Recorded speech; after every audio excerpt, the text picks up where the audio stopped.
started the trip in our hometown of Providence, drove about 4.5 hours to JFK Airport in New York. How are we, Nick? What are we doing? We're in New York and we're going to Vietnam. We ended up getting there about 4 hours early and we had to sit and wait in the airport. And then we hopped on our flight to Doha, Qatar, which was a 12-hour flight. I mean, it was the longest flight I've ever taken. It was probably the nicest plane I've ever flown in, though, not gonna lie. So we took our 12-hour overnight flight to Doha, Qatar, and once we got there, we had to wait another 8 hours. And then we finally were able to board the flight to Ho Chi Minh City, Vietnam, which was another 8 hours. They take our passports and they hold on to them for God knows what was it, like probably half hour or something. Maybe. Well, we just been traveling for about 24 hours, including the layover, and then they just take our passports and say for us to wait in this like old school room. Then we walk across to the domestic side, and that's probably the first real taste of Vietnam for us. I remember the humidity hit me. Like, yeah, that was pretty intense. We had to take another 1.5 hour long flight up to Da Nang. From there, we met up with a taxi driver and he took us about an hour to our homestay in Hoi An. That was our first taste of Vietnamese traffic and it was something else. He's going head on into motorcycles. Yeah, head on to motorcycles and like semi-trucks. Just make sure you honk your horn, everybody will get out of your way and slow down. The first day we were kind of shocked because it's completely different than America, but by the end of the trip you kind of get used to it and you realize it's a lot more organized than it looks. Yeah, they don't use their horn to tell people they're assholes. Like they use their horn to signify that they're coming through or whatever else signal they're trying to give. Get out of the way. People would be upset with you if you didn't beep. How about that? So then Hoi An, we're pulling into the first Airbnb. I just remember it being just like a dark alleyway. And I'm like, where are we going?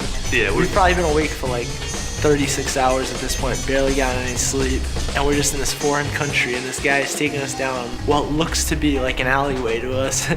And I'm thinking, are we gonna get out of this car and what's gonna happen next? And then the owner of the homestay tells us to give him our passports. Everywhere we go, we have to register with where we're staying to make sure that they pretty much keep tabs on us the whole time and know our whereabouts. Yeah, that's something I didn't know about Vietnam before, is that they know where every tourist is in the country at all times.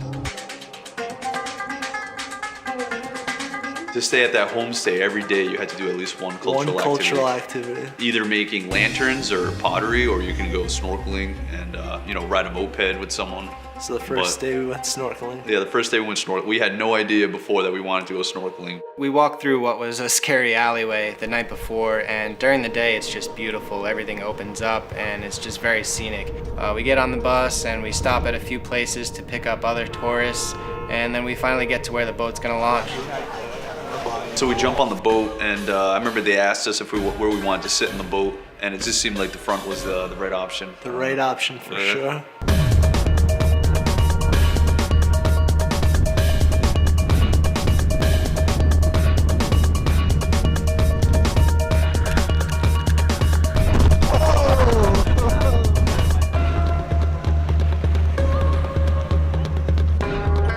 Our tour guide, his name was Tony. He actually grew up on the island. He helped explain some of the ins and outs of the island. There's only 2 vans on the island, and it's so secluded and just so far away from what I'm used to.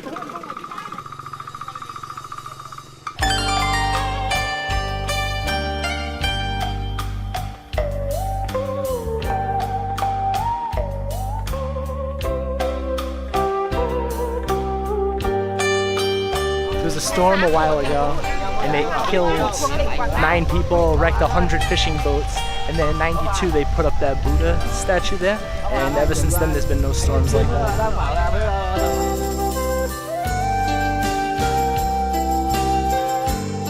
In this mountain right now, I don't know if we're gonna go in the jungle, but like there's cobras and scorpions in there that are all deadly, so actually hopefully we don't go in there.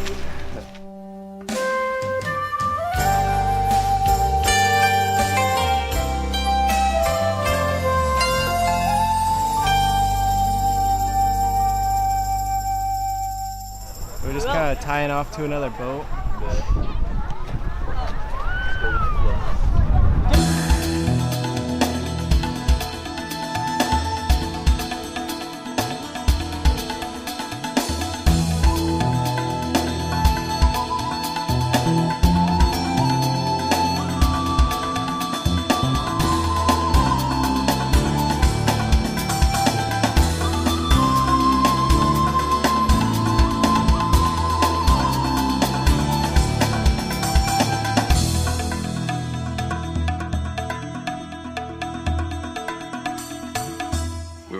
to Hoi An and took some much needed showers and hit the city.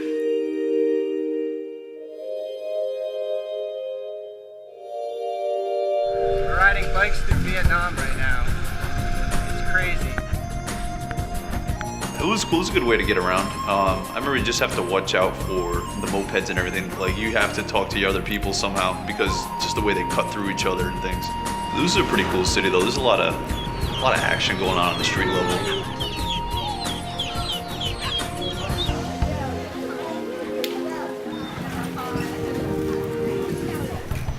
Before the Vietnam War, it was colonized by the French, but Hoi An was never attacked in the Vietnam War with America, so it stayed very intact. Hoi An is known throughout actually the world for their tailoring, so we thought it might be a good idea to see if we can get something fitted for us. One of my coworkers actually had a sister who owned a shop, so we were put in touch with them and we stopped off at her shop. You had to buy tickets to check out the tourist sites, like the heritage sites, I guess you can The call them. quote-unquote tourist sites. Yeah.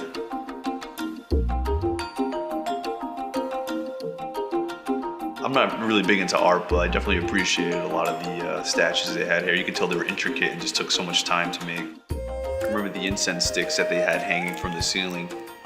They would light them up and it would last a month. It was pretty cool. They would spiral around and they were probably, I don't know, 10, 20 feet long, maybe even more. If I were to make a recommendation, I would say to learn a little bit about where you're going. At least, hire a tour guide so they can explain to you the significance of what you're seeing. Because I'm sure that like a lot of these things have great stories that we just didn't even realize.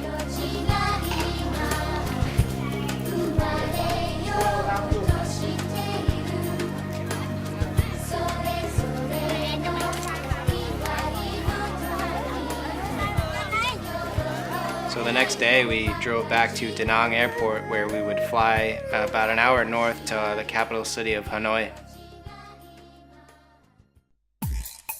Driving through the city, it's really like a vibrant city, lots of lights everywhere you look, and there's constantly people around. When we got off the plane, it must have been pretty late, but there was so much traffic, it was unbelievable.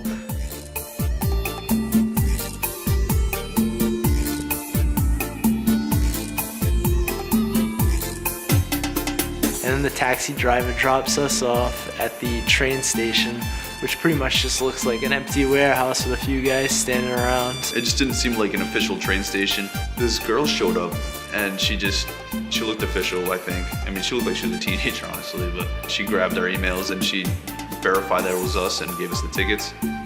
So we ended up on the overnight train up to Lao Cai. Hopefully there's not a fourth guy coming here. Hopefully it's just us three. We got the whole room, but we're not sure yet. Yeah, hopefully. There's 4 beds in the cabin, so there's 3 of us, plus we had a Japanese gentleman join us. He didn't speak any English, but he seemed like a good guy. For some reason, the way up, I didn't sleep too well, but on the way back, I slept like a charm. If you get used to it, the sway is like rocking you, so it gets you in that sleepy mood.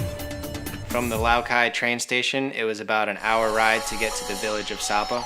We get to the hotel and then we are just getting absolutely bombarded. I'm worried if we're gonna be able to get our backpacks. Farmers and random people from the town, they just come down to the city and they try to pick up tourists. But yeah, we found the Graceful Hotel. The Graceful Hotel is where we met the Sapa sisters, which would be our guides during our 2-day trek through Sapa. Yeah, we start here in the city, but then we're hitting the trails after. This will be interesting. About 16 kilometers today. Oh, really? Yeah, we're on kilometer 1 right now.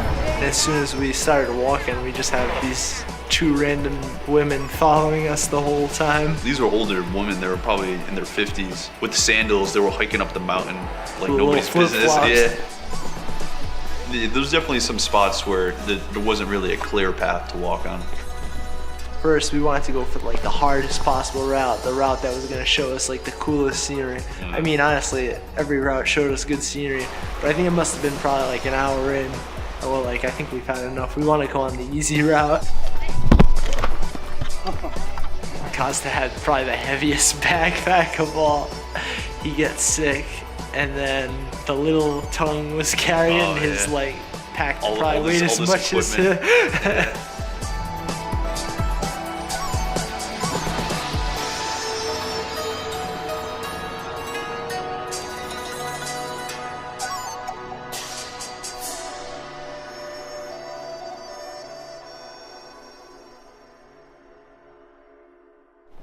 We're out here in the rice paddies of Vietnam, as you can see behind us. And we're really in the thick of it right now, but probably about 100 kilometers or so away from China from here, so yeah, pretty close.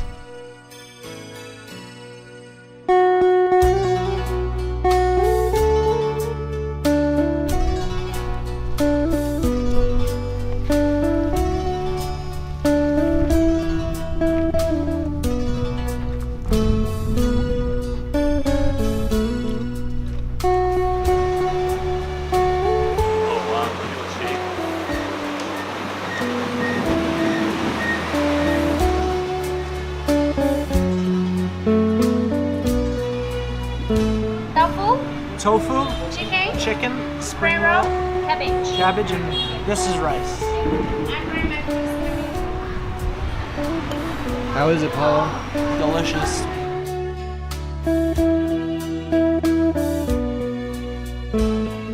Just trekking along here with our guide, too. Yes, and they have nice hair. I have Lola. She's got the umbrella, we got the hat. Motorbike, watch out. And be careful on motorbike. We got a motorbike, don't die. We got a rice crusher here. The water runs down. Thing comes down, it flows out the water, and then crushes the rice over there. We have a rice expert.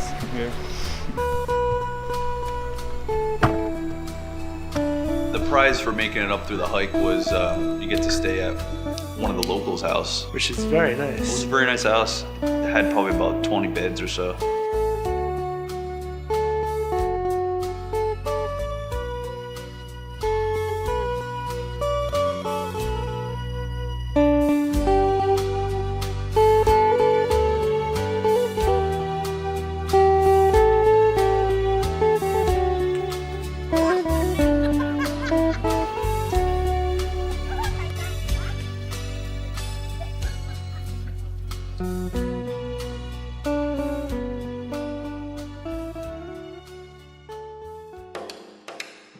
Okay, ready? Nick caught a chicken and Took its life. he took its life, really. The chicken was a wild chicken too. It was just running around. For whatever reason, Tung Yeah. assigned me that job as, the executioner.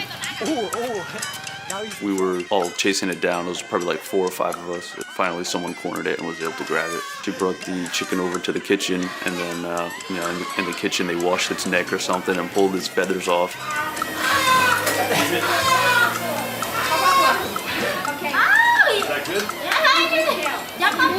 Look at that, it's the murder weapon right there. It was delicious, and, I Yeah. enjoyed it. I don't remember what it looked like. Is that bad?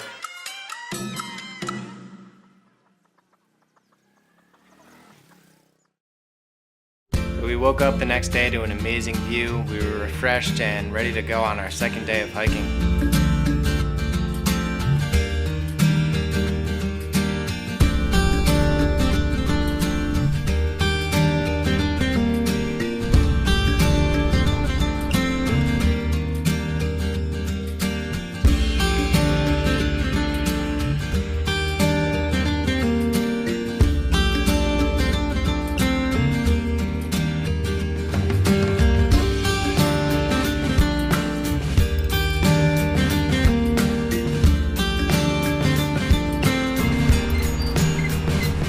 So we finally got back to Sapa Valley. It's a neat little town, plenty of restaurants and shopping.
So after our bus ride from Sapa to Lao Cai, we hopped on another overnight train back to Hanoi.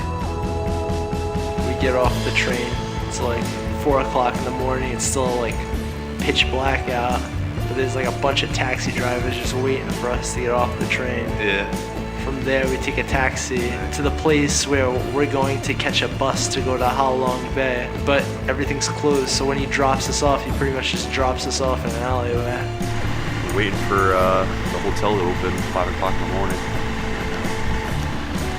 Hope is that. It's down that alleyway over there. We end up playing cards for like 2 or 3 hours, and then when we return back to that alleyway, it's like a whole new alleyway with shops opened up. Yeah, 4 a.m., you know, everything's just closed, and then you just walk by at 8 o'clock, and just people, they just came alive. It was awesome. From Hanoi, we would hop on a bus and drive about 4 hours to get to Ha Long Bay, where we would take a 2-day cruise.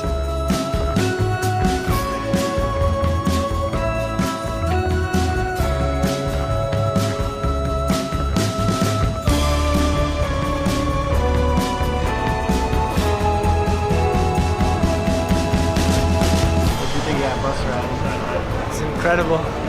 Everything I've ever dreamed of and then some. We finally get to the bay, and we're going around the bay, and he's telling us which boat are we gonna be on. And he tells us that this is a brand spanking new boat. Yeah, new mattresses, right? New mattresses. New sheets. And it definitely was a nice boat, but it definitely was not a new boat at all. Tell me the most beautiful, alright? The most beautiful. Honestly, it probably was the nicest looking boat in the harbor.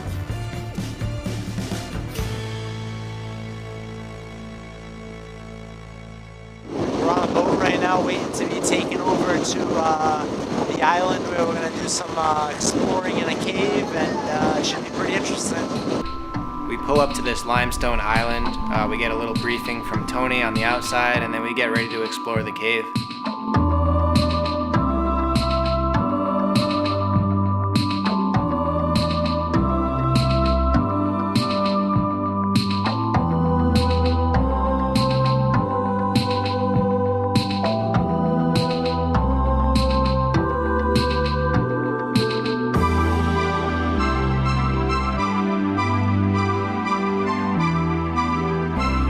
Cave they found about 40 years ago inside of a mountain. They have a lot of good stories about the shapes of the stalactites and stalagmites and whatnot.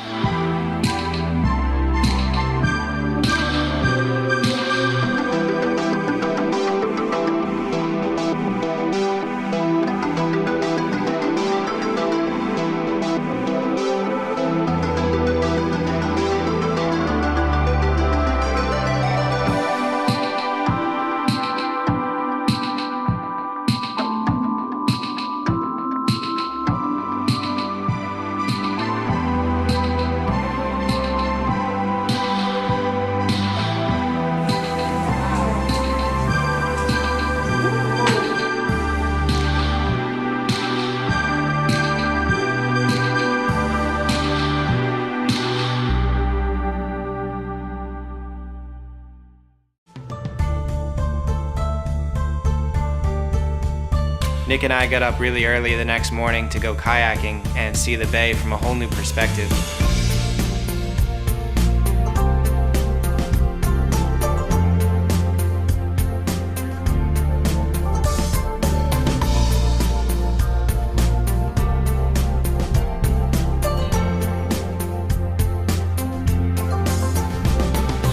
I think Ha Long Bay was beautiful. Sheer cliffs, like the mountains were very, very straight. You know, like there's certain parts where we would turn around and you'd just be in the middle of nowhere.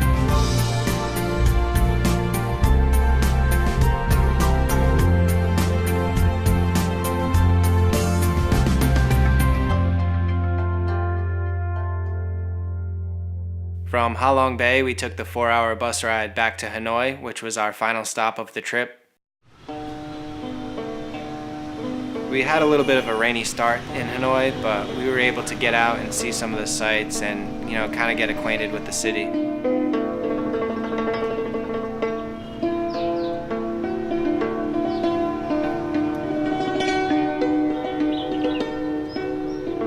We saw the Ho Chi Minh Mausoleum, which is just like this enormous building, and that was pretty cool. You could tell that that was probably one of the more sacred parts of Vietnam. You know, everyone worships Ho Chi Minh. You know, the military guards standing around in Yeah. all white.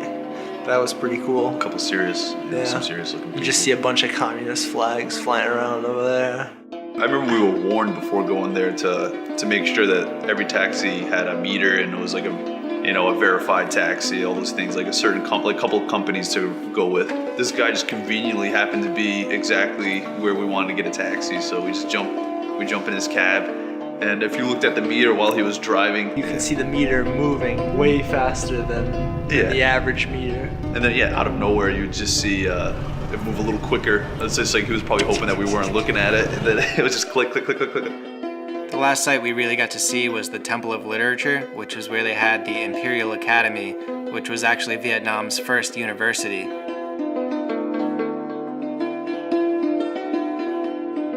The temple dated all the way back to 1070s, so you saw some really old architecture, and there was just a lot of history going on. It was really cool to see.